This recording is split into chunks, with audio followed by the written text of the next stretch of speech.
Have you ever stopped to think about the economy not as some kind of predictable machine, but more like a living, breathing ecosystem? Well, that's exactly the idea we're going to dive into today. Economics as an evolutionary process. So let's try looking at the economy not like a mechanic, but more like a biologist. I mean, it's the million-dollar question, right?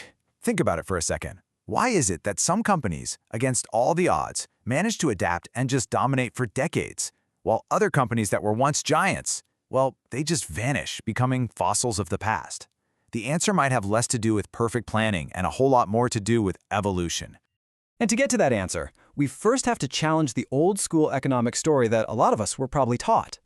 You see, for a long time, the standard way of thinking, what's known as neoclassical economics, viewed the economy as a system that's always trying to find a perfect balance, an equilibrium. In this world, companies are basically perfectly rational machines, always making the absolute best choice to maximize their profits, and the market just smoothly adjusts to whatever happens. But here's a pretty radical thought. What if that whole idea of perfect balance is just a myth? What if the real engine of the economy isn't stability at all, but constant, relentless change? A process that's driven by one of the most powerful forces out there, innovation. So this really breaks down the two worldviews. On one side, you've got this very mechanical idea of the economy. It's predictable, it's stable. But the evolutionary approach on the other side, well, it sees the economy as something organic, messy, and alive. It argues that a company's past, its whole history, profoundly shapes its future, and that real growth doesn't come from finding some perfect balance, but from innovating constantly. Okay, so if the economy really is an ecosystem, what are the genes that successful companies are passing on? Well, that brings us to the very core of this whole theory, this powerful biological metaphor of routines and survival. And the key concept here, the one you really gotta get, is the routine. Just think of it like a company's DNA. This isn't just about your morning coffee run. We're talking about the entire operational playbook.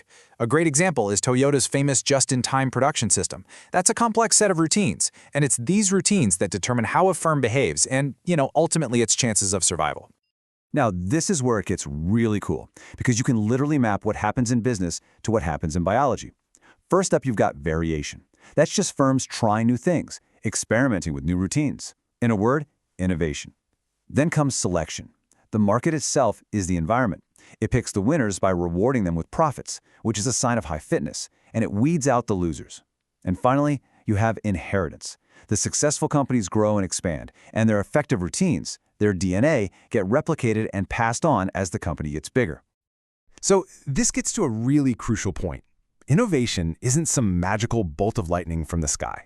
According to Nelson and Winter, the pioneers of this whole theory, it's actually about creatively recombining the building blocks you already have, your existing routines.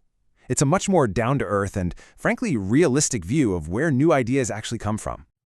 Okay, so this all makes a lot of sense, right? But it brings up another question. Does a little software startup evolve in the exact same way as a massive car manufacturer? The answer is absolutely not. The evolutionary pressures they face are completely different. And that observation leads us straight to the work of an economist named Keith Pavitt, who came up with this brilliant classification system to show how different industries follow their own unique evolutionary paths. So let's break this down. First, you've got your supplier-dominated sectors. Think construction or agriculture. They don't usually invent the new power drill or tractor themselves. They get better by adopting the tech that their suppliers create. Then you have scale-intensive firms, like a car company or a massive food producer. For them, the whole game is about making their processes more efficient and just getting bigger. Next are the specialized suppliers. They're kind of the opposite. They innovate by creating really specific, high-tech, custom solutions for a handful of clients. And finally, you've got the science-based giants, pharma, biotech. For them, evolution is this high-stakes race that's fueled almost entirely by their own in-house research and development labs. So, what's the big takeaway here? It's that there's no single right way to succeed. The so-called rules of economic evolution are totally different depending on the industry you're in. Survival of the fittest means something very, very different in biotech than it does in the world of textiles. So why does all of this actually matter today? Why should we care about seeing the economy as an evolutionary system?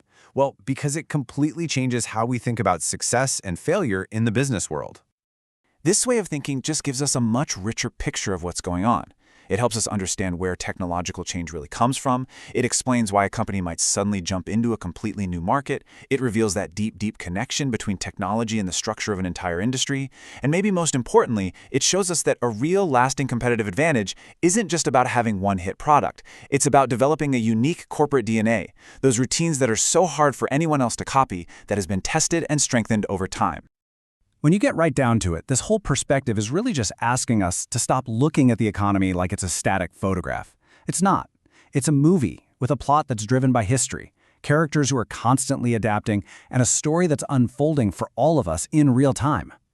And that leaves us with a fascinating and pretty urgent final thought, especially for the world we live in now. In this age of constant disruption, if the economy really is an evolving ecosystem, then the question for all of us is, which new species, which companies, which new technologies, which new routines are best adapted to survive and thrive in the environment of tomorrow?